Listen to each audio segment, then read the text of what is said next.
40 años. Jesús Hermida, ni más ni menos. Con su estilo particular e inimitable. Una crónica impactada por el eco del Exorcista.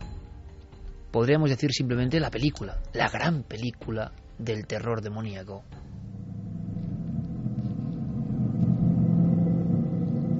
¿Y por qué vuelve El Exorcista? ¿Solo por ese efeméride o por algo más? Bueno, el 26 de diciembre es cuando se cumplen en realidad los 40 años del estreno de la película del Exorcista. Lo que pasa que han salido en todos los medios de comunicación en las últimas semanas porque se ha celebrado una especie de simposio en la Universidad de San Luis, que era de donde eran algunos de los sacerdotes que intervinieron en el que se cree el exorcismo real en el que se basa la película. ¿Una universidad? Exactamente, sí. En la universidad es donde se celebran esas charlas y hay varias personas invitadas y entre ellos está Thomas B. Allen.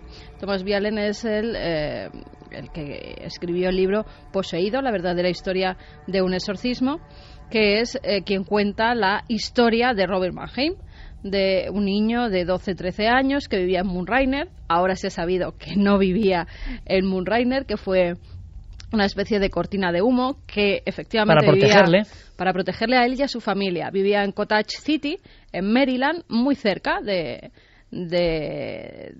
Moonrainer, pero se cambiaron todo tipo de datos para que nadie pudiera dar con él. Recordemos que era un chico menor de edad, ya digo, 12-13 años, que la familia lo pasa bastante mal. Se ha sabido por gente que le conoció a él y a su familia que la madre era muy religiosa, que al parecer él era un chico conflictivo. No estaba muy bien visto en el vecindario, aparte de travieso hacía daño a los animales y tan solo tenía un amigo que recuerda que su infancia fue bastante problemática, que tanto la abuela como la madre eran personas muy religiosas y que en cierta forma eso influyó en Robert Mannheim, que por supuesto no se llama así, tiene otro nombre, que estamos además investigando y vamos a ver si llegamos a alguna conclusión. Robert Mannheim también era otra cortina de humo para que nadie lo localizase. Exactamente. Parece además que no fue una tía la que jugaba con la ouija, sino que esa religiosidad extrema de la madre y de la abuela, que tenían origen germano o origen alemán, pues al parecer llevó a esta familia a creer que veían demonios por todas partes. Sí que es cierto que muchos de los vecinos tuvieron conocimiento de que algo estaba pasando en esa casa, pero se llevó bastante en secreto porque el chico y la familia, parte de la familia, la madre, se trasladaron incluso a un hospital y luego hasta San Luis, donde estuvieron tratándole varios médicos y también varios sacerdotes. Si quieres, Iker, vamos a contar un poco la historia a través de un documental que se hizo, cosas que pasaban presuntamente durante esos exorcismos. Se llevó a cabo un diario, los 3 sacerdotes que intervinieron en esos exorcismos, que ahora hemos sabido que duraron 6 semanas, eran Raymond Bishop, el padre Bowner y Walter Halloran. Y el padre Bishop fue el que día a día fue escribiendo los acontecimientos que iban viviendo. Algunos de ellos fueron estos.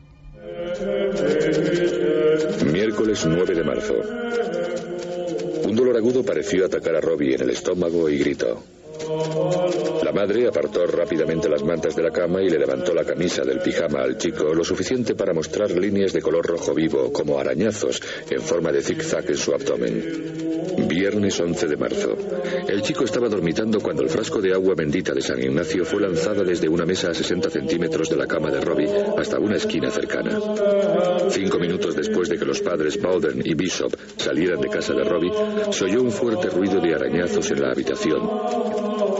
Una librería había sido arrastrada desde su sitio al lado de la cama y había sido dada la vuelta totalmente. El escabel del tocador se trasladó hasta la cama a unos 60 centímetros. El crucifijo con reliquias que estaba debajo de la almohada apareció a los pies de la cama.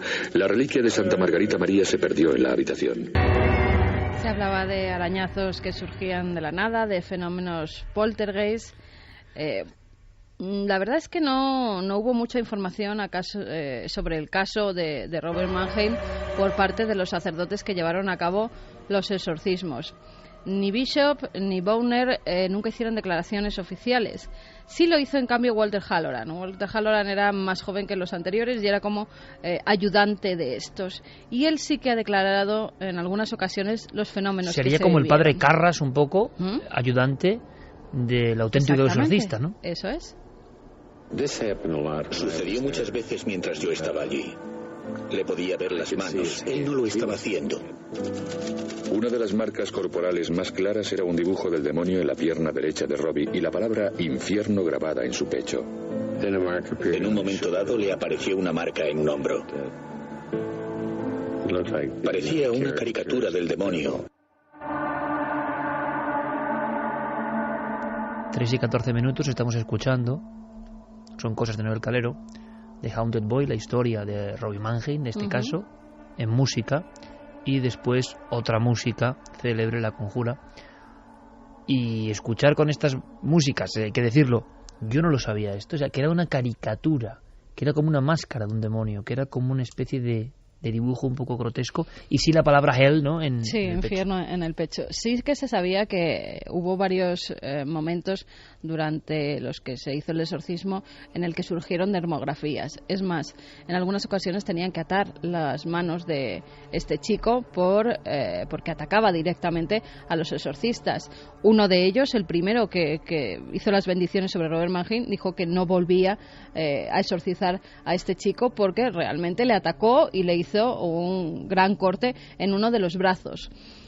Estas dermografías se sabía que habían surgido palabras en su cuerpo, pero Halloran ahora es cuando decía que habían surgido también dibujos, y además dibujos pues de ese tipo, diabólicos.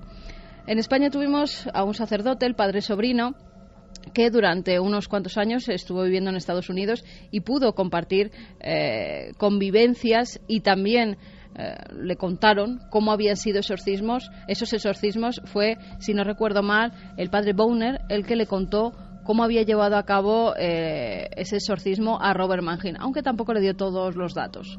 Yo he vivido en Estados Unidos 12 años y he sido profesor de la Universidad de Georgetown, donde ocurrieron estos hechos. Y el exorcista era un compañero mío. Las manifestaciones fueron primeramente ruidos, movimiento de enseres, del ajuar doméstico, golpes. Incluso se hizo un estudio sobre el subsuelo de Washington, cercano allá, de dónde podían provenir los ruidos más o menos con eco, y se encontró que no tenía explicación ninguna. Luego los movimientos inmediatos de los objetos de la cama, etcétera, la fuerza que desarrollaba ese individuo. Tenía una transformación de su aspecto físico extraordinaria, hacia lo horrible, hacia lo deforme, hacia lo espantoso, que hablaba en un idioma no inteligible, que resultó ser a veces un idioma antiguo, del cual no se conoce ahora la técnica para hablarlo, pero se conoce que el idioma era antiguo y contemporáneo de Cristo, que hablaba al revés, y esto se comprobó por la radio, o sea, haciendo una cinta y luego echándolo para atrás. Y entonces, cuando la cinta iba para atrás, tenía sentido. Lo que decía, hablaba en inglés, pero cuando iba para adelante no se entendía nada.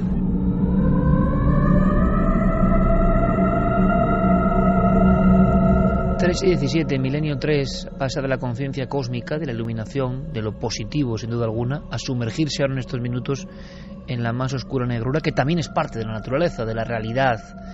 No sabemos qué ocurre, pero ocurrió así. El padre Sobrino, en su día, una investigación de nuestro compañero Juan G. Vallejo, gracias a los amigos indispensables, los grandes, yo creo, de la investigación en Sevilla, José Luis Hermida y Pepe Ortiz, que consiguieron estos testimonios increíbles en torno a alguien que está cautivado por lo que está contando y que compartió celda y confidencias de alguna forma con los protagonistas del auténtico exorcismo. Claro, de inmediato me ha venido uno de mis cortes preferidos, que hemos puesto muchas veces, el del padre Carras, en la brutal película. Yo lo digo muchas veces, la única película que yo no vería solo, me niego, que tiene algo más, no es solo una película, tiene algo más, El exorcista. Ese padre Carras atormentado, grabando la cinta y escuchando los alaridos, ¿no? Pues todo eso viene de esta historia que un sacerdote sevillano, digamos que es testigo de primera mano o de segunda mano.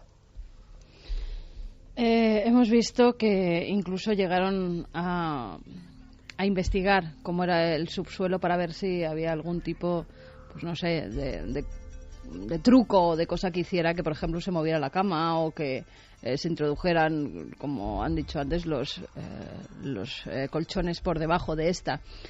Se descartó todo tipo de posibilidades desde la enfermedad mental, porque no olvidemos que Robbie fue tratado varias veces por varios médicos, por varios psiquiatras. Bueno, Robbie, que ahora vete a saber Robbie, cómo se llama. No es Robbie. Robbie es un nombre ficticio que se le puso. Fue tratado por varios médicos que dijeron que era un chico normal y por eso se lleva a cabo el exorcismo. Era luterano y se tiene que convertir al catolicismo. Y aún así siguen ocurriendo los fenómenos, con lo cual deciden trasladarlo a un hospital. Jueves 17 de marzo. Las órdenes de la fórmula causaron violentas reacciones en Robbie. La nueva fase del caso comprendía escupitajos diabólicos. Parte de los fenómenos incluían gritos violentos y carcajadas diabólicas. Lunes 21 de marzo. La familia de Robbie no lograba dormir y la madre hubo de acudir a un médico, así que nos pareció mejor trasladar a Robbie a un hospital. Se traslada a Robert Mannheim al hospital y allí siguen diariamente los exorcismos. Estos 3 sacerdotes van continuamente a las salas, a esta habitación donde estaba Robert Mannheim solo, y practican a diario el exorcismo, llevándose también algún cacharrazo, porque las botellas de agua bendita, según el diario, volaban por la estancia. Cualquier cosa que el chico cogiera, él entraba de repente, estaba normal, estaba incluso rezando el rosario con los sacerdotes y entraba en un estado tremendo en el que su rostro, su cara cambiaba por completo. Decían que entonces estaba el demonio hablando a través de él. Y dentro de esos estadios de endemoniamiento, como llamaríamos de algún modo, tenía también don de profecía, por ejemplo. Él sabía lo que iba a ocurrir. Y también el padre Sobrino, en este corte que vamos a escuchar, nos habla de cómo acaba el exorcismo, de cómo sale de ese trance demoníaco. Avisaba de sucesos lejanos que no podía tener conocimiento por ningún otro, porque no eran cosas que había dicho la radio.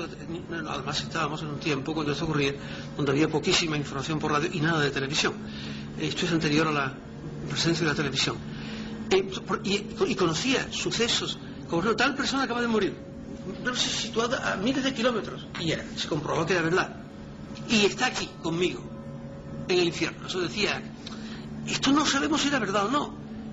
Podíamos comprobarlo primero, que había muerto, que estuviera en el infierno, eso no se puede comprobar, pero decía cosas de este tipo para aterrorizarlo.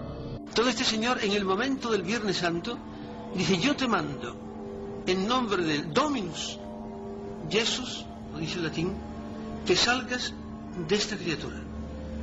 Y en ese momento el niño abre los ojos y dice: padre, se ha marchado.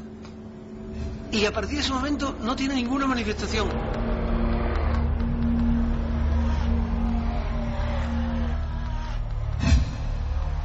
Ahora entendemos cómo el gran William Friedkin y el gran William Peter Blatty cogen elementos de esta historia real y la adaptan al guión y dirección del Exorcista.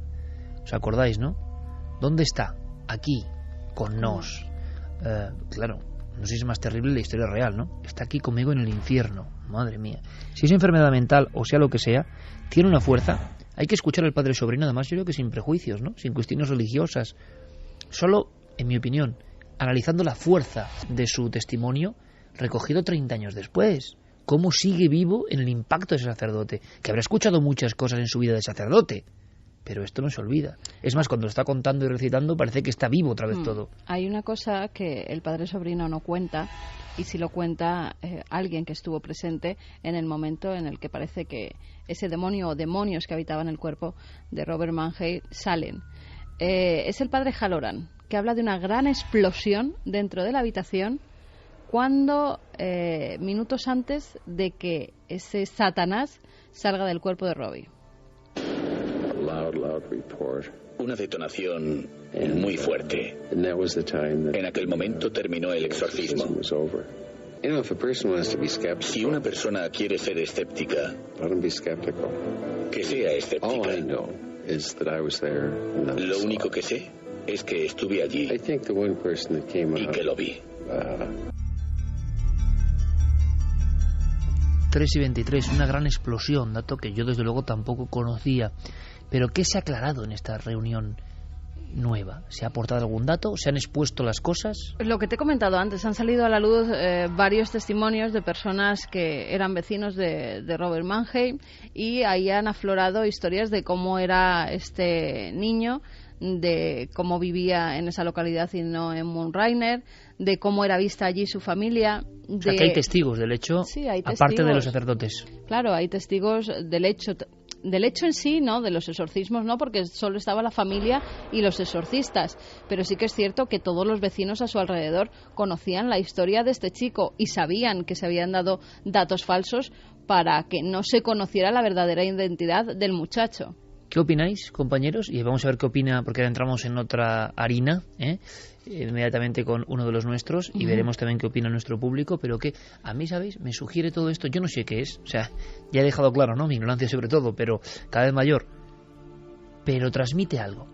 Es la fuerza de la transmisión de las cosas. Cuando yo veo El Exorcista, no me da ganas de verla, es una obra maestra, es la película seguramente que más me ha impresionado, pero es que yo percibo que tiene algo que no tiene el resto de películas. Las demás películas son casquería barata o tonterías en general, comparado con El Exorcista. Te voy a dar un dato más.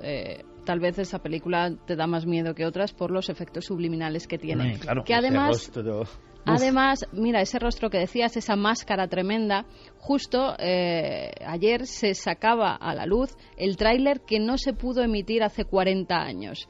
En ese tráiler la mayoría de imágenes son de esas... Sí. De esas máscaras subliminales que se intuyen en la película. En el 30 aniversario también sacaron algún montaje de caras. Sí, lo que pasa es que ahora han sacado el tráiler tal y como lo tenían para emitirlo. Que era buenísimo.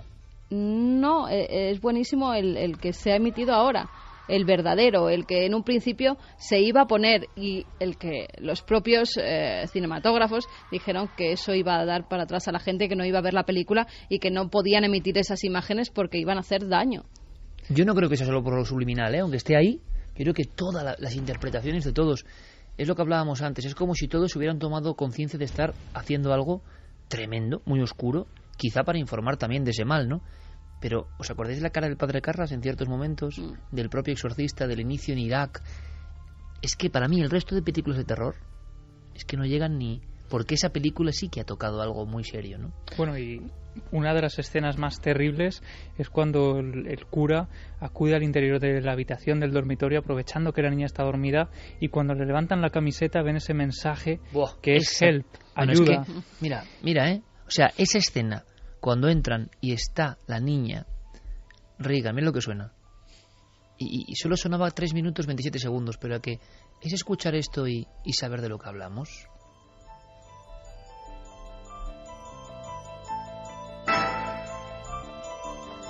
Estoy leyendo precisamente las memorias de Richard Branson, presidente de Virgin, que se hizo multimillonario gracias a Mike Oldfield.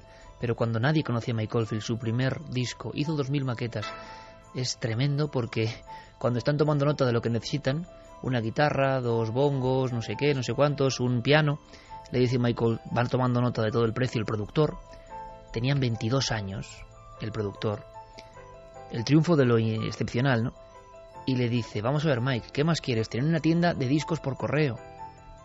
Claro, lo de siempre. Luego es, bueno, este rico que tiene una compañía aérea, que viaja al espacio, Richard Branson ya.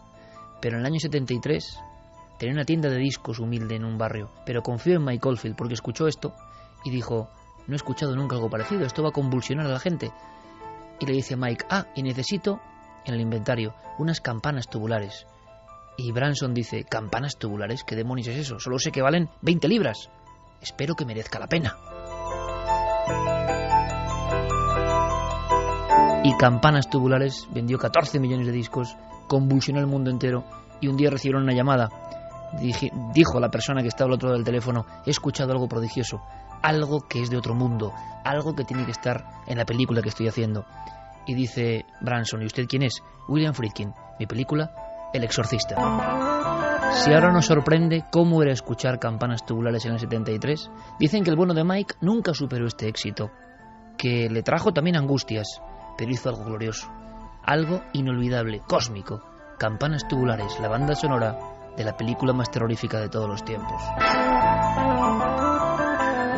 Y Javi Pérez Campos, os lo aseguro, me ha puesto la carne de gallina, de verdad, porque esa escena cuando entran dentro del dormitorio, hay un humo y aparecen esas termografías, es que da mucho miedo esto, ¿eh? Y ahora escuchar esto que hemos escuchado del padre sobrino, a mí me ha vuelto a poner los pelos de punta, y lo de la caricatura y todo eso, yo no lo sabía, pero es que me impacta, de verdad. Es que hay historias, aquí todas las semanas contamos historias, todas las semanas contamos 1, 2, 3, pero hay muy poquitas, que cuanto más te acercas a ellas son como un calidoscopio que va cogiendo nuevas facetas. De repente todo lo que ha contado Carmen hoy, o sea, nosotros no, El Exorcista, la gran película, la histeria, el no sé qué, el impacto, la historia real, Robbie Mannheim, y de repente te acercas un poco más y ¡paf! Te cambia otra vez la historia y coge una dimensión nueva. Esas son las historias realmente fascinantes.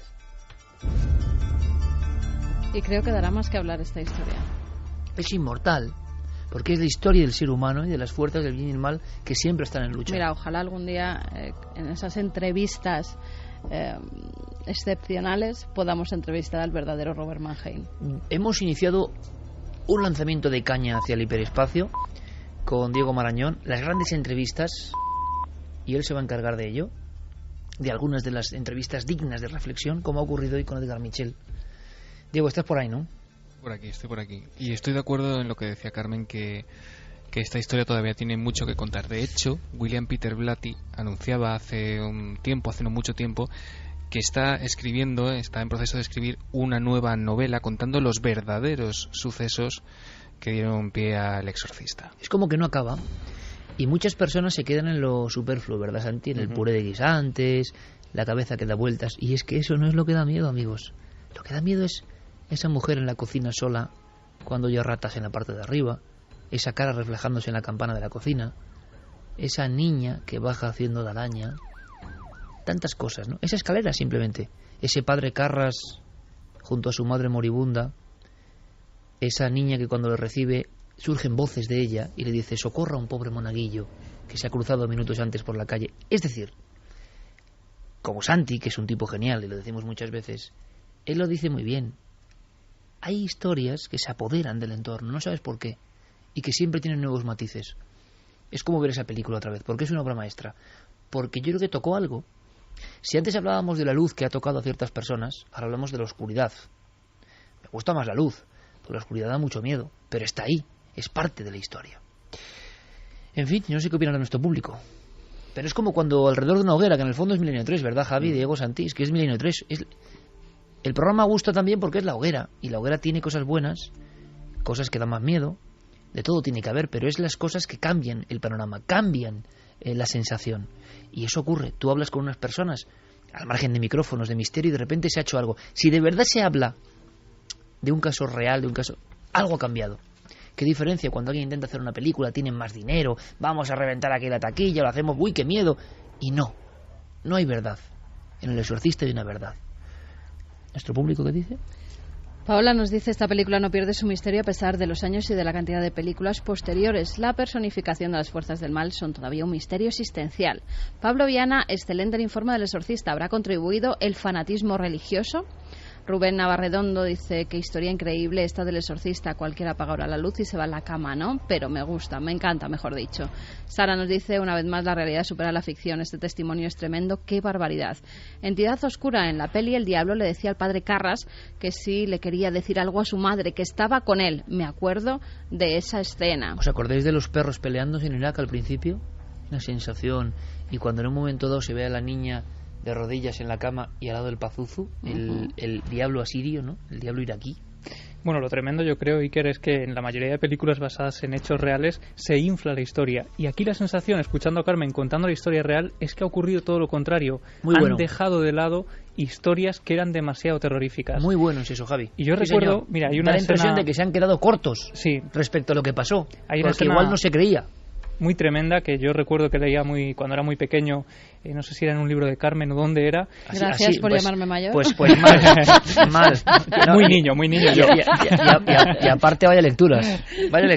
Pero recuerdo una escena que era el pequeño Robbie Mannheim intentando conciliar el sueño en su cama y de pronto escuchaba una especie de sonido que le helaba la sangre y era el de unos arañazos, de unas uñas muy largas al otro lado de la pared, en una estancia donde no había absolutamente nadie. Eso venía también en el diario.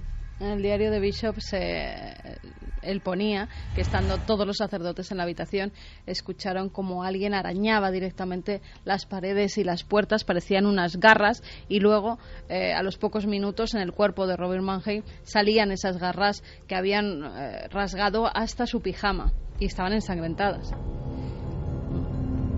Seguramente la imagen de cómo está hecho ese... es como una ampolla sobre la piel y pone "Help me", con el humo, el vaho alrededor, y el cura le quita la camiseta, una parte a la niña, y pone "Help me", ¿no? Ayúdame. En las Urdes, hace una semana, rescatábamos historias del cortejo de gente de muerte, y la presentación era una garra de niño rasgando al otro lado de la puerta. O sea, en definitiva, los códigos de lo luminoso, extraño, están siempre ahí, ¿no? Creo que William Peter Blatty ha localizado al verdadero Robert Mannheim y ha dado cierta información sobre él que, como bien decía Diego, va a publicar dentro de no mucho, y quién sabe si luego se hará una película. Vamos a seguir investigando sobre este tema, a ver dónde llegamos. Diego, el siguiente protagonista de Uno de los Nuestros era complicado, ¿eh? Me ha costado muchísimo convencerle. Muchísimo tiempo y muchísimo dinero. Tiene un caché muy elevado para los estándares que maneja mi sección. ¿Tú estás seguro que es uno de los nuestros? Eso habrá que verlo. Eso habrá que verlo, porque además yo he visto a Uno de los Nuestros por la redacción que yo no lo hago, agarrando por la pechera a Fermín, que no lo hago, y digo, pero ¿qué está pasando aquí? Bueno, ¿resolvemos el misterio? Vamos allá. Venga. Buenas madrugadas. Identifíquese, por favor. Santiago Camacho Hidalgo. Buenas noches y bienvenidos a la nave del misterio. Santiago Camacho, nuestro querido compañero. Todo termina llegando. En fin, no nos vengamos abajo. No. Observa tus pechos en el reflejo. Lo lees y te pone juguetón, o sea. Mejor un jersey de un perro al que quieres ir más que de una abeja que no conoces de nada. ¡Ey! Son solo 19,99. Mira la satisfacción de tu rostro.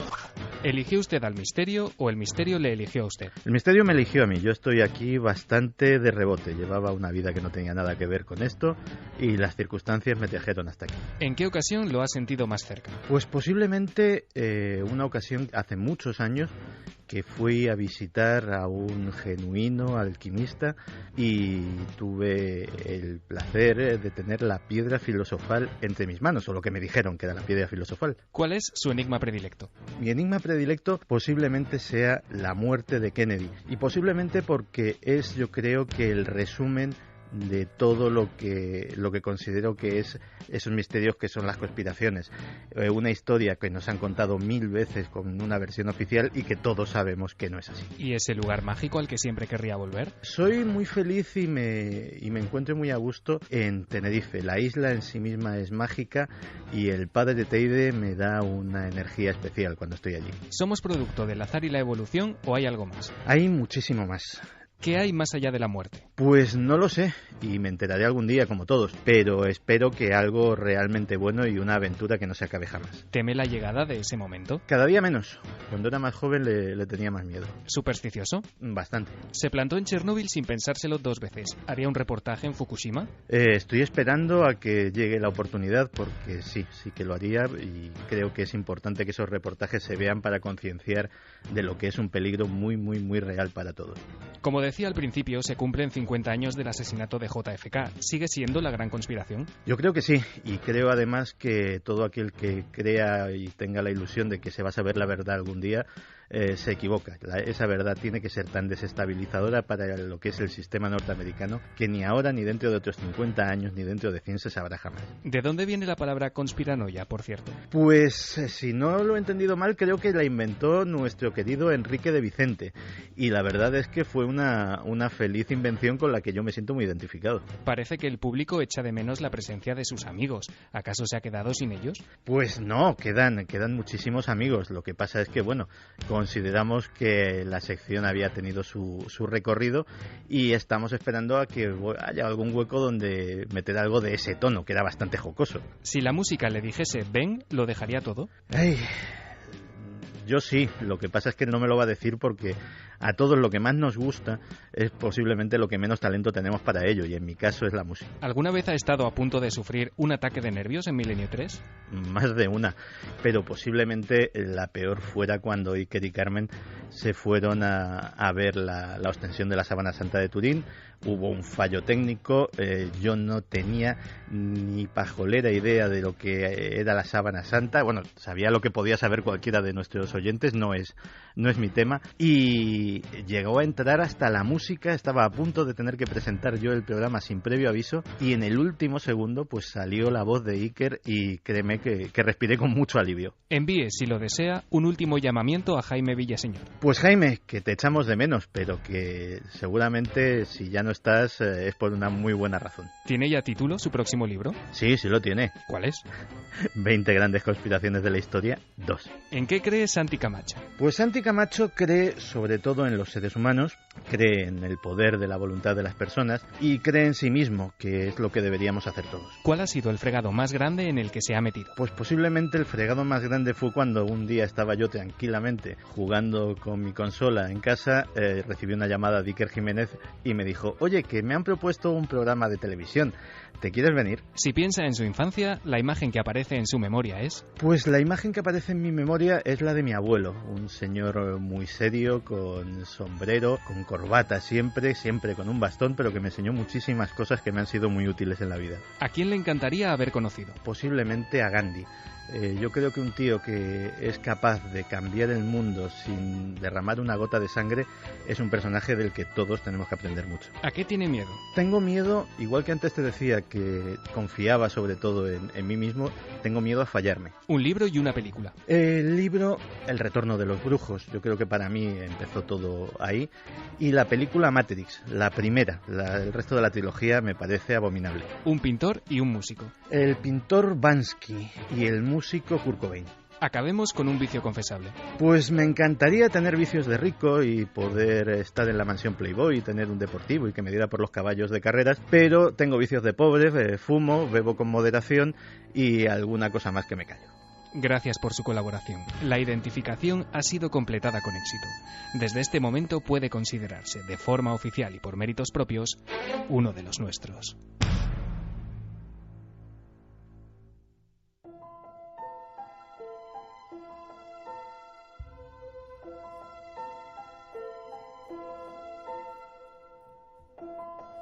Tres y 41 minutos. Yo quiero mensajes para Santiago Camacho. Aquí no ha parado de reírse la gente y de repetirse un concepto grande. A mí me ha venido a la mente una imagen que es el día en que yo conocí a Santiago Camacho. Y tú te acuerdas, no vamos a decir nombres, pero en la revista Enigmas, que era muy de... Y de repente se hizo un vacío y nadie quería estar con el nuevo. ¿Te acuerdas tú, Santi? No. Que comemos tú y yo en la filosofía. Fíjate si me acuerdo. ¿Nuevo era Santi? Claro, nuevo era Santi. Llevaba una... El nuevo era Santi y de repente desapareció todo el mundo. Fernando, oye, que me voy. Lorenzo, oye, que hasta luego. El otro, ¿qué tal? Y yo decía, oye, pero este chico lo vais a dejar ahí solo. Y allí comimos, Santiago y yo, hace pues unos 17, 18 años.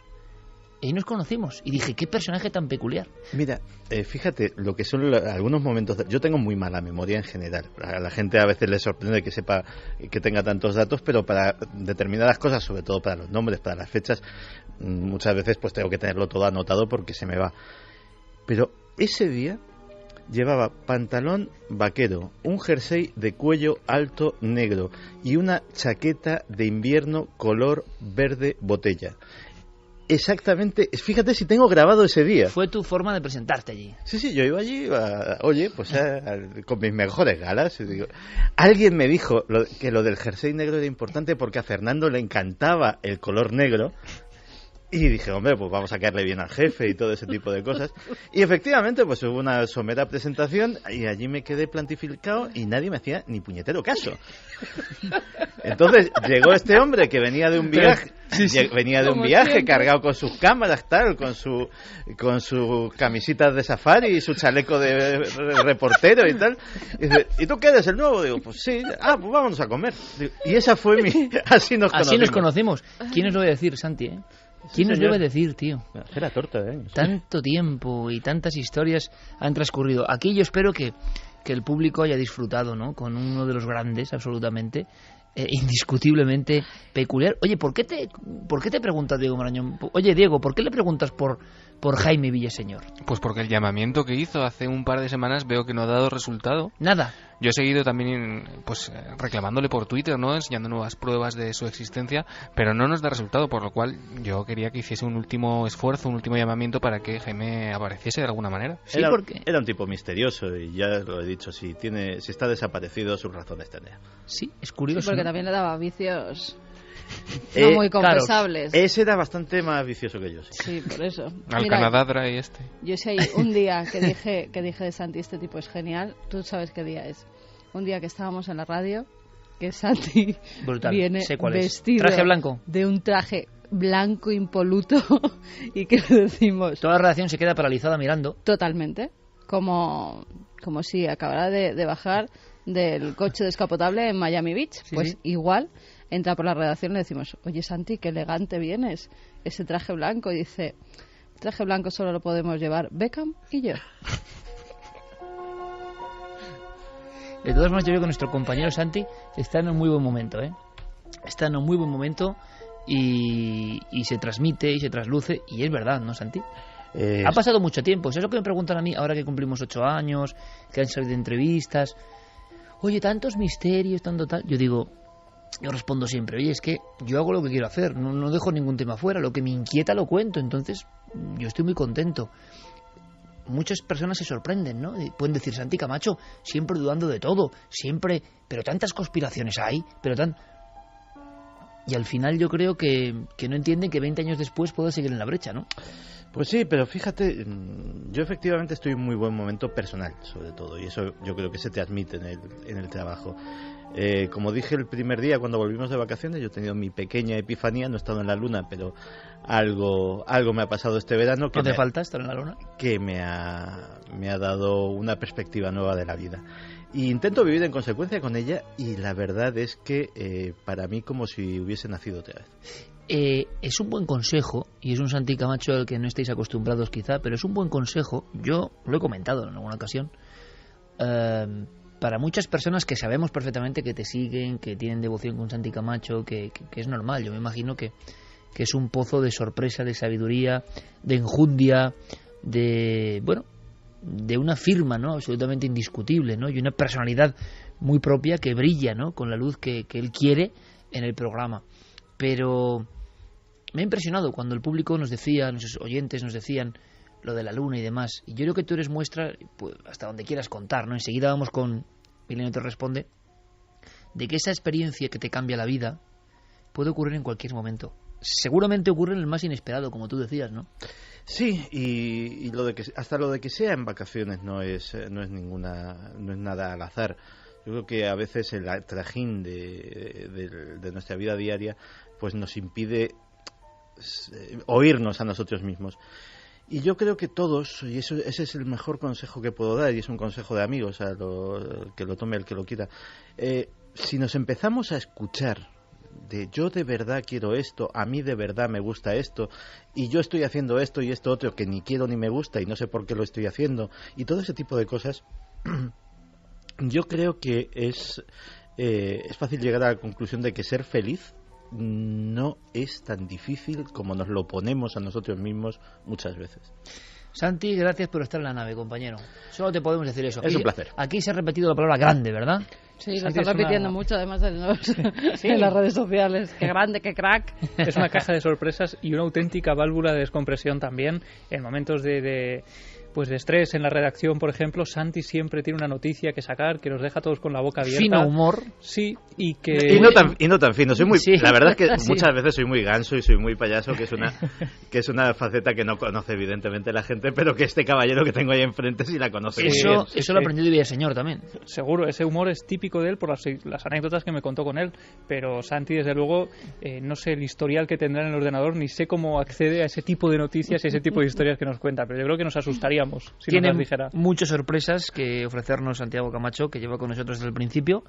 Lo decimos, ¿no? Somos de los pocos supervivientes del programa primero de Cuarto Milenio. Mañana habrá muchas publicaciones y entrevistas. Hemos ido comentando lo de los 8 años, que de alguna forma toman casi cariz oficial mañana, ¿no? 8 años de televisión, gracias. Y ahí estaba Santi, como siempre. Hay fotos, gran trabajo de todos nuestros compañeros, de Sergio, de Guillermo, de Diego, de todos, difundiendo esa semana que han sido 8 días de honor a 8 años de La Nave del Misterio, ni más ni menos, ¿no? 8 años, 9 temporadas, y ha habido material inédito maravilloso. Y había una fotografía de la primera temporada que salíamos Santi y yo con la mesa, la primitiva mesa número 1, plató 1, con todas las fotos de conspiración en la Luna, ¿no? Y los dos ahí todo enfebrecidos, o sea, ¿no? Los medios audiovisuales del programa 1. Coge la impresora en color, imprime unas fotos y las enseñamos encima de la mesa. Maravilloso, pero había mucha verdad, ¿eh? Algún día contaremos toda la verdad de Cuarto Milenio. Sí, pero necesitamos hay mucho que contar. 2 o 3 programas. Lo que contamos ahora rápidamente, porque vamos a tope de tiempo, no puede quedar nunca vacío ese espacio. Milenio 3 responde. ¿Qué tenéis para nosotros esta noche? Buenas madrugadas, soy Maite Caballero de Córdoba y mi pregunta es para Iker Jiménez. Leí tu libro, Tumbas sin nombre, y me gustaría saber si los famosos fenómenos de las caras de Belmez desaparecieron con la muerte de María, la dueña de la casa, tal y como se insinúa en el libro que pasaría. También quisiera que me informaras qué vínculo concreto unía a María con las personas a las que presuntamente correspondían las caras. Muchas gracias. Bueno, pues era su hermana, su sobrina, su cuñado, la familia que le quedaba, más o menos, ¿no? En aquel momento. Y no... ¿Hace cuánto que no estamos en Belmez? Hace ya años, ¿no? Sí, bastantes años, lo menos. Rodamos las caras en el 2007, si no me equivoco. 5 años. 5 años o por ahí, más o menos. Yo creo que las caras están desdibujadas, pero siguen ahí. Creo que sí, que las familias lo siguen enseñando, que María Jesús y su hijo, el hijo de María, siguen enseñando la casa y que... aunque menos nítidas, siguen ahí. Las clásicas siguen ahí. Así que habrá que echar también el anzuelo sobre ese tema y ver la luz de una vez. Seguimos. Buenas madrugadas, milenarios. Soy Juan Miguel y llamo desde Tenerife.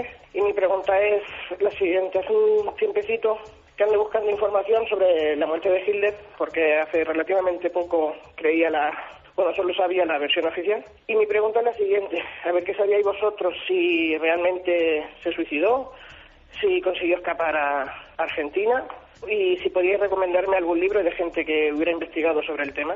Muchas gracias.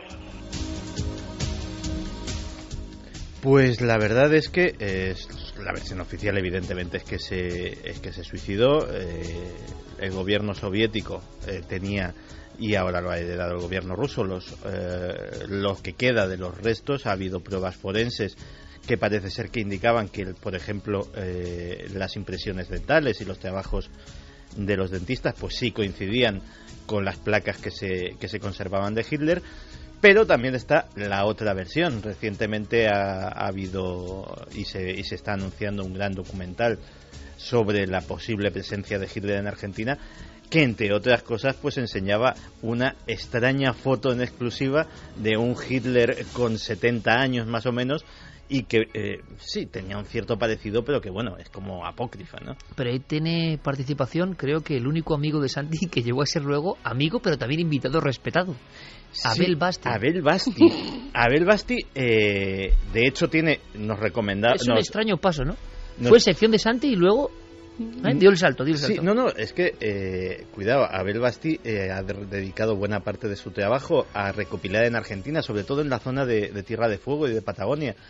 Que Hitler salía de un submarino, ¿no? Sí, yo creo que lo pusimos aquí, había un testimonio de una señora mayor que contaba pues con el típico acento argentino y con mucha gracia, decía, y yo le vi salir ahí del submarino con unos señores y tal, y lo cierto es que esos testimonios existen. Hola amigos milenarios, soy Yunes de Granada y llamaba para preguntar sobre un programa que me gustó mucho en su momento, creo que fue del 2003 o 2004, que era sobre el restaurante Viandas de Sevilla. Incluso llegó a emitirse un especial y parecía un caso de estos casi de película, ¿no? Que había pues sombras, una habitación que les daba miedo entrar, unos pestillos que se abrían solos, incluso un piano que sonaba solo. En fin, como ya casi no se volvió a sacar más el tema, pues quería saber qué fue del restaurante, qué fue de la gente, si al final se descubrió que era algún tipo de fraude, que sea incluso consciente o inconsciente. En fin, qué fue del tema. Muchas gracias. tema muy impactante, evidentemente, y un tema que contamos en vivo, con toda nuestra buena fe. Nuestra impresión ahora ha cambiado bastante, y si se puede decir claro, sin tampoco aportar mucho más, tenemos la enorme sospecha de que podría haber manos más humanas que otra cosa dentro de esa historia, ¿no? Y yo creo que casi es mejor dejarlo ahí, y que a buen entendedor, ¿no?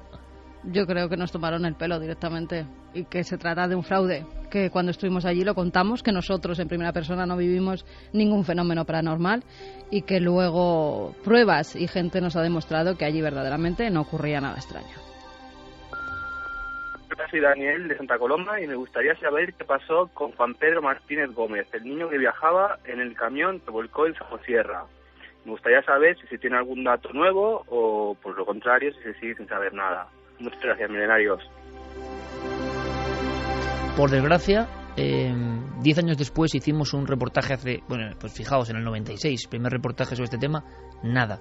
Yo os puedo decir a nivel anecdótico que hace ya unos cuantos años, en un viaje a Santander, que recuerdo que tú estabas volando con Javier Sierra, o que estabais en Santander y yo marchaba en coche, me acuerdo perfectamente, en unas conferencias de Mariano Fernández Urresti. Habíamos ido el día de antes. Exacto, algo así. Y yo iba solo. Había pasado, que porque nosotros acabamos de grabar el programa de Telemadrid y entonces teníamos que, por salir cierto, después. Siguen emitiendo el programa de Telemadrid de vez en cuando, desde hace 10, sí, 11 años. Que además hay gente que me dice, oye, ¿cómo estás en los dos programas? ¿Cómo estás en Telemadrid y estás en 4? Pues hay no 11 años de diferencia, bueno, pues, amigos. Algo he cambiado. Sí, y a mí me dicen, ¿qué no cara sé de si a niño? peor o a mejor, Sí, pero algo he cambiado. Esto de estar expuesto permanentemente es una faena. Oye, te vi más joven y tal, claro, sí, es del 2003, o sea que fantástico. Póngase usted una foto del 2003 y del 2013 y me cuenta. 10, 11 años, pero bueno, evidentemente tuvo un enorme éxito. Ahí estaban Javier y Carmen trabajando. Con los últimos, ¿no? Qué grande, Santi, ese piano maravilloso, es la banda sonora que le acompaña. El mejor momento, el de los pechos. Auténtico club de fans. Lo del día, para que veas que en el fondo las tetas siempre venden. El día de los pechos Bien, ha sido muy recordado, o sea, es algo increíble. Hombre, estábamos en Granada, era el 2010, si no me equivoco, y había 5.500 personas viendo el programa, y eso es brutal. Mira, Joaquín Jiménez nos decía, ¿recordáis que hace 2 semanas os pedí que apoyarais a Marina desde Sevilla? Pues os digo que está ya en casa y parece que se va solucionando su caso. La niña? Ahora que la familia disfrute y que descanse. Muchas gracias a la familia milenaria, seguro que un poquito de ayuda cósmica le llegó. Continuamos nuestra travesía en Crónicas de San Borondón en esta noche tan especial, y los próximos minutos nos van a permitir saludar y compartir un rato de buena radio, de sensaciones, con un buen amigo, con Iker Jiménez, que en estos días está de celebración. 8 años, 4 televisión, 8 años, cuarto milenio. Parece mentira, pero como tantas cosas que lo parecen, es una auténtica realidad. Iker, buenas noches. Madre mía, 8 años, ¿no? Buenas noches, amigo. Gracias por acordarte de mí. Y qué música más bonita me has puesto. Me has puesto la carne de gallina, amigo. Porque esa es tecla sensible, Gianni, y esa versión que yo no conozco, maravillosa. Te la voy a enviar porque yo tampoco la conocía hasta hoy mismo. ¿Qué me dices? Una versión canaria. Pues para que tú veas. Nada es casualidad. Yo te estoy escuchando por el teléfono. Aquí se ha detenido un poco la reunión de contenidos de Cuarto Milenio y se me ha puesto los pelos de punta, ¿no? O sea, hay cosas que nunca fallan, ¿no? Sí. Que nos reconectan con el misterio más puro y menos mal que estén ahí, ¿no? Efectivamente. Oye, Iker, 8 años de Cuarto Milenio. Yo sé que tú eres un tipo soñador, un tipo que confía en los sueños, pero yo no sé si incluso en los sueños más optimistas llegaste a imaginar que Cuarto Milenio tendría una trayectoria de 8 años, de 9 temporadas y mucha salud para seguir así durante mucho tiempo. Bueno, yo el cumpleaños es para celebrarlo, y para celebrarlo no solo el equipo, sino muchas personas, ¿no? Yo os considero a ti y a mis buenos amigos Nando y compañía, pues del equipo también, ¿no? De alguna forma, personas que con su criterio, con su entusiasmo, con sus a veces noches en vela, con sus peligros, han puesto su grano de arena o sus piezas importantes para que esto sea un puzzle entre todos, ¿no? Sería muy absurdo, pues decir que es una obra personal, ni mucho menos. Creo que pocos programas tan en equipo como Cuarto Milenio, ¿no? Y la verdad es que no sé qué decirte. Yo cuando empezamos con esta aventura sabía que, pues noviembre del 2005, teníamos una cosa a favor y una cosa en contra. La cosa a favor, que es la más importante, es que yo sé que cómo no va a interesar al público el misterio, la curiosidad, aprender cosas que no conocemos. ¿Cómo? Es imposible, ¿no? Que no funcione eso. Hay una fuerza ahí grande que conecta con algo poderoso que somos nosotros mismos. Pero, por otro lado, sabía que iba a empezar un peregrinar duro, un peregrinar donde el periodismo de lo bien visto muchas veces te intenta marginar, claro, donde no eres alzado ni apoyado, pues porque no sigues ninguna doctrina política, tus planteamientos son mucho más metafísicos o filosóficos, y en el fondo no le caes bien a nadie dentro de los que gobiernan las cosas de la imagen, ¿no?, y de la televisión. Bueno, sabía que iba a haber evidentemente gente a favor y gente en contra. Menos mal, gracias a Dios, porque estamos también para irritar, ¿no?, y para gritar. Así que yo creía que esto iba a ser un proceso largo, pero luego, como pasa, y tú sabes de eso, José, vas metiéndote, no te das cuenta, paras un momento y dices, ¿qué? Ahora mismo estoy en la redacción y hay unos carteles muy grandes con prácticamente todos los temas que se han hecho. Y son cientos y cientos y cientos, más de 1.000, más de 1.300. Alucinas un poco, ¿no? Pero bueno, en eso estamos. Madre mía, menuda trayectoria. Cuarto Milenio llegó para comunicar el Ministerio en televisión de una forma bastante innovadora, y eso nos gusta, nos ha gustado y gusta al público, ¿no? La capacidad que ha tenido el programa y que tiene para reinventarse, ¿no? Para incluso reinventarse a partir del trabajo que han hecho otros pioneros, ¿no? Que en su momento fueron innovadores, posiblemente adelantados incluso a su tiempo, y que sembraron semillas de las que también Cuarto Milenio, como muchos, nos alimentamos. Esa es una de las capacidades que tiene el programa, ¿no? De esa puerta a la creatividad, a la inventiva, a abrir territorios, o mejor dicho, itinerarios para alcanzar nuevos territorios, y eso forma parte del espíritu del programa, y puede que sea una de las claves del éxito también.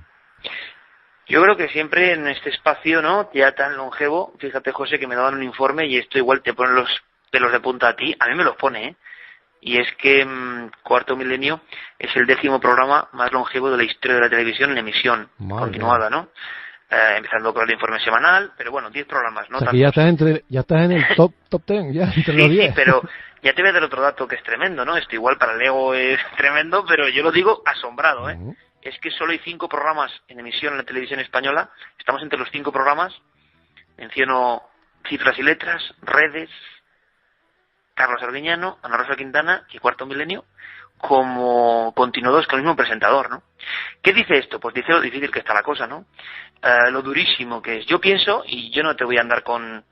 Y tú lo sabes bien, que eres un hombre de los medios, que compartes diferentes medios. Yo creo que hacer televisión hoy en día es mucho más complicado que antes. Yo no estoy quitando ningún mérito, pero la exigencia visual del espectador no es la de antes.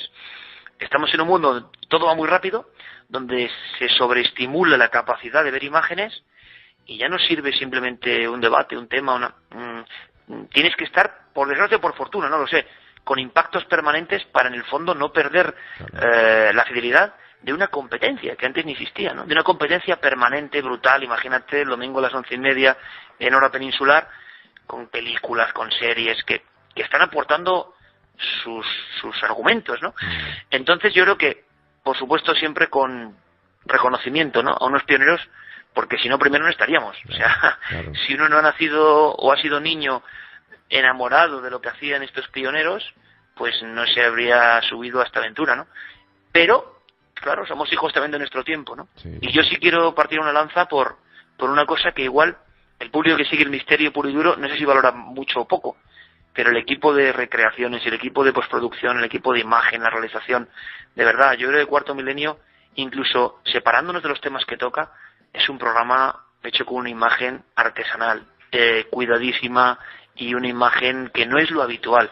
Y es más, José, la televisión, si nos damos cuenta, cuestiones de la crisis y demás, ha ido quedándose en el esqueleto, ¿no?, en el pellejo, venga una mesa, se está volviendo la televisión antigua, ¿no? Sí, es cierto.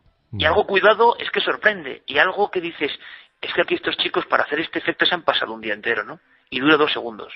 Bueno, pero es como los últimos artesanos, no sé, que encuadernan libros, ¿no? Nos creemos con ese espíritu, ¿no? Y yo creo que eso es bonito también.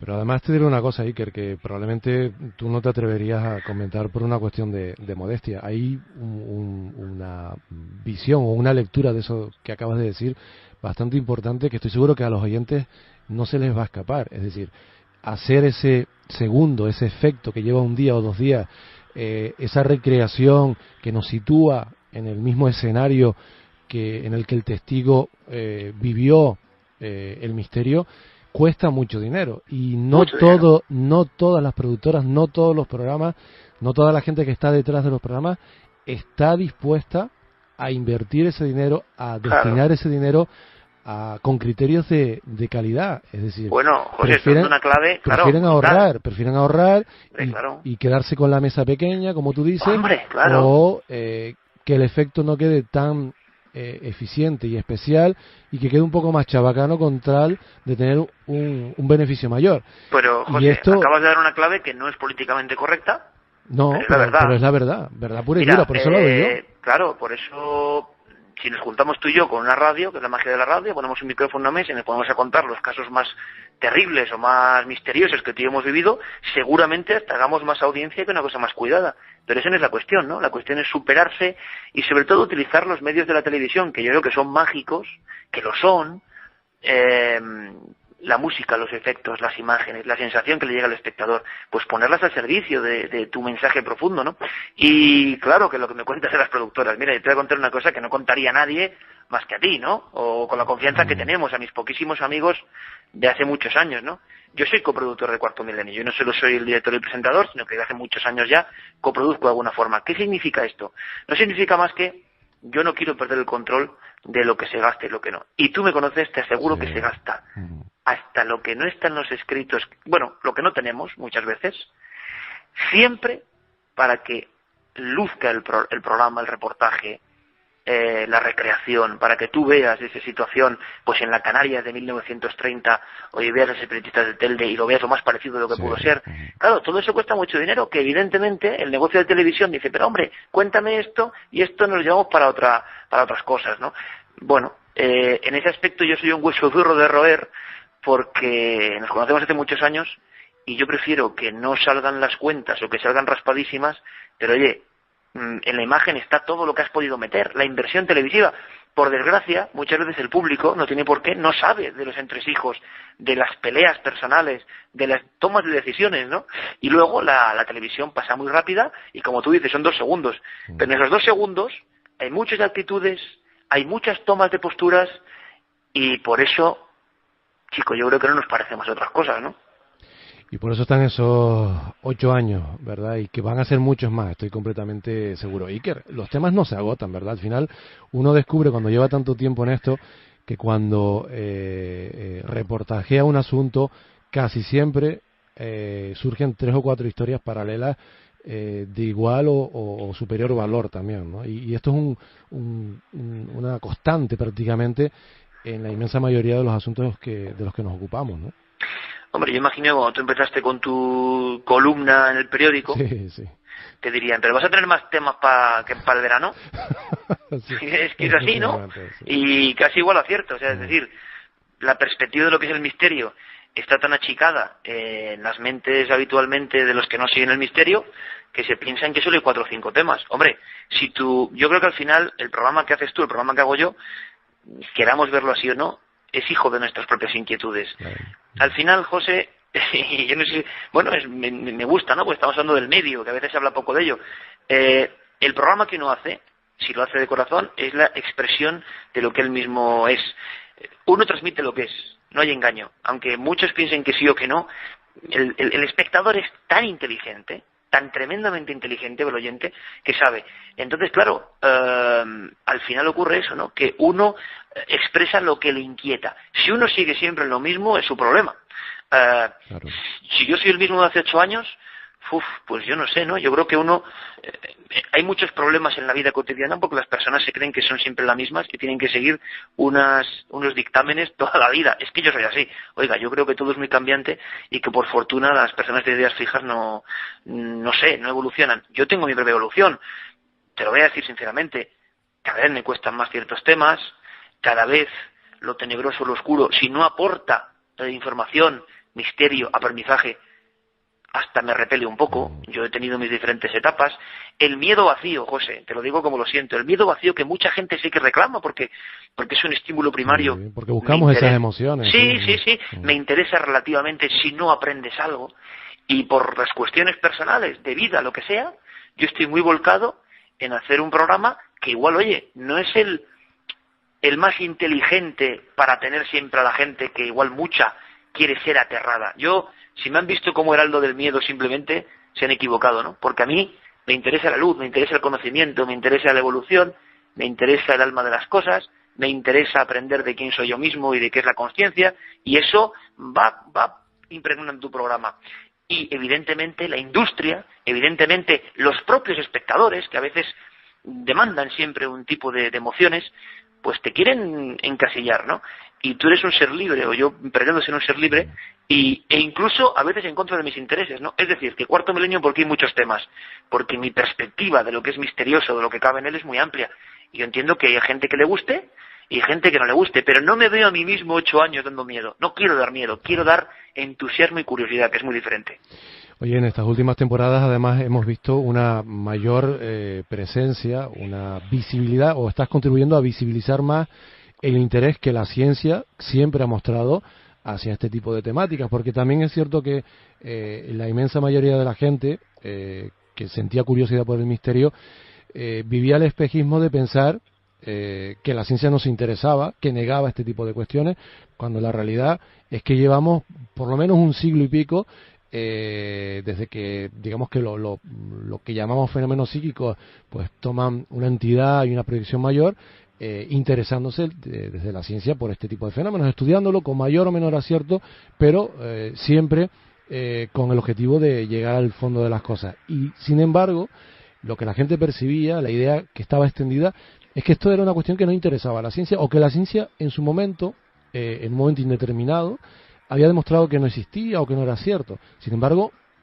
sabemos que no es así, pero además, en las últimas temporadas, estás contribuyendo a visibilizar, a transmitir una realidad que está ahí. Hay cientos de estudios, yo diría incluso miles, que han pasado por los rigores que pasan otros muchos estudios científicos, que han indagado en el misterio, ¿no? Y creo que eso también es importante de cara a percibir y a valorar aún más este tipo de cuestiones. Yo los científicos que me he encontrado en todo este tiempo, y como tú dices, con mayor intensidad en las últimas temporadas, los de verdad cumbre, por sus galardones, su situación, su currículum, son precisamente los más humildes y los más abiertos al misterio. Es más, que es que te sorprende. O sea, ayer me sorprendí con uno, José, con uno de amplísima trayectoria, y que hablando con él en el programa, pues me quedé como diciendo, mire, le había ubicado usted mal, ¿no? Porque resulta que era en el misterio tanto como yo. Te desconcertó. Sí, pero me pasa muchas veces. Claro, las carcasas, las máscaras, los prejuicios, estamos ante una batalla que es mucho más importante que el misterio, ¿no? Estamos, yo creo, ante una batalla durísima entre unas visiones de lo magia que es la vida y un montón de estímulos que nos quieren primitivizar la vida en el mal sentido, ¿no? Y convertirnos, no sé, en una especie de seres escleróticos de cerebro en el sentido de ser inmunes, ¿no?, a todo lo mágico. Estamos bombardeados por esa misma televisión y esos mismos medios en los que yo trabajo, en los que tú trabajas, intentando, ¿no?, ser una especie de isleta. Yo te digo algunas veces, José, y lo pienso de verdad, es que lo que digo yo no lo dicen ya ni los curas, ¿me entiendes? O sea, yo estoy hablando de trascendencia, yo estoy hablando, en mi opinión, de que hay cosas superiores a nosotros. Estamos haciendo soñar constantemente. Cuando uno cuenta un caso de ovni, un humanoide, un fantasma, en los temas más bizarros me refiero, más del misterio puro y duro, en el fondo, o de una inscripción de un dios asirio desconocido, vestido con un extraño traje de pez y mirando a un sol desconocido del que llegó.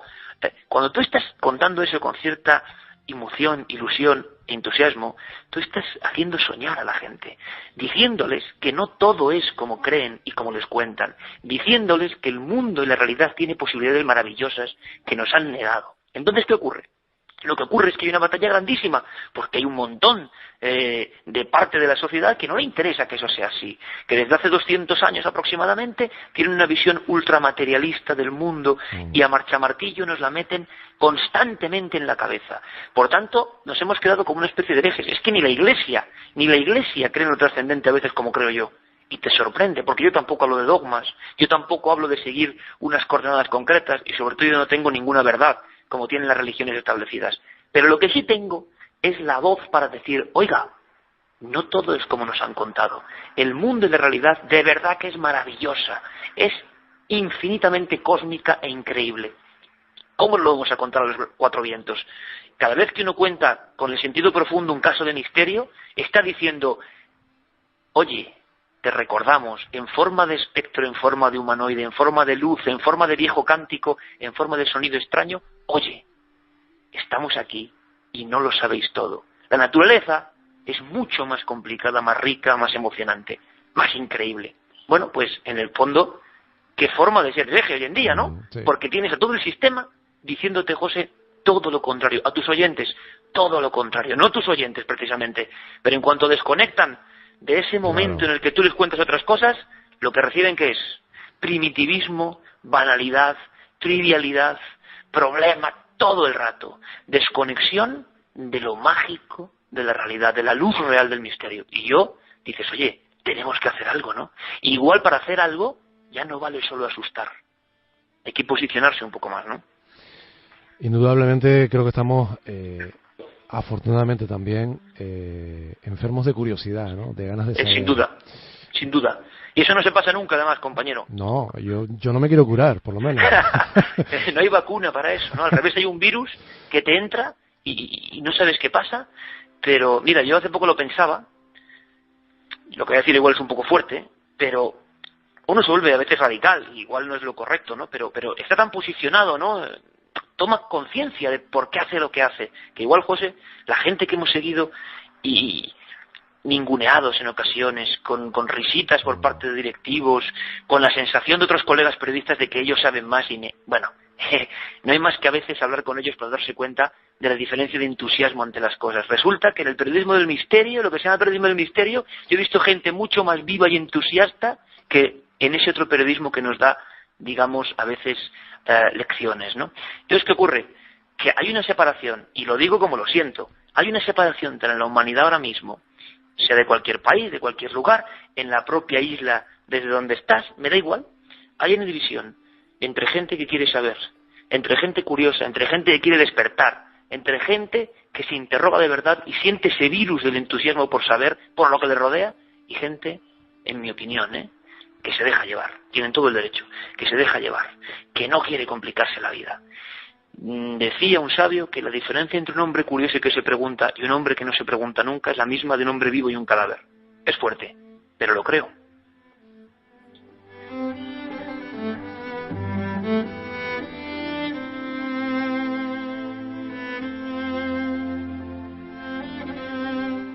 Amigo, muchísimas gracias de verdad por tener estos minutos con nosotros, por poder brindarnos la oportunidad de celebrar juntos estos 8 años de Cuarto Milenio, estas 9 temporadas, tantos kilómetros, tantas aventuras, tantas sensaciones, en fin, tantos misterios tan cercanos en muchísimas ocasiones. Gracias de verdad, Iker. Dales un abrazo de verdad a esa mesa redonda de amigos, a Gerardo, a Pablo, a Paco, por supuesto, aquí están Nacho, todos están todos, a Santiago, a Carlos, Javier, en fin. Seguramente se me quedan algunos, y los que no están, pero cuya presencia, cuyo trabajo es esencial, los que están con los efectos, los actores, maquilladores, en fin, el que pincha la música en el momento oportuno, el que hace el gráfico, a toda la gente. Y un fuerte abrazo también para Carmen. Claro, Iker, mucho éxito, de verdad, el éxito que se merecen las cosas que están hechas desde el corazón, ¿vale? José, pues lo mismo te digo, compañero, y al final, desde este mismo despacho, los últimos años, hemos ido conectando, en el fondo, ¿sabes para qué? Para reafirmarnos en esta curiosa comunión, ¿no? Para saber que no hemos perdido el nexo con esa magia, y quizá muchas personas puedan ver otros conceptos o otras prioridades, o uno está en esto para no sé qué. Cuando conectamos, y yo sé que tu público lo sabe, en el fondo hay dos viejos amigos que siguen diciendo, estás en tu sitio, ¿no? Pues sí, y tú también, ¿verdad? Pues sí, y eso es muy, muy hermoso y muy gratificante, ¿no? Y aquí estamos, es verdad, Iker. Y ya estaremos. Un fuerte abrazo, cuídate. Un abrazo, compañero. Cuídate. Gracias.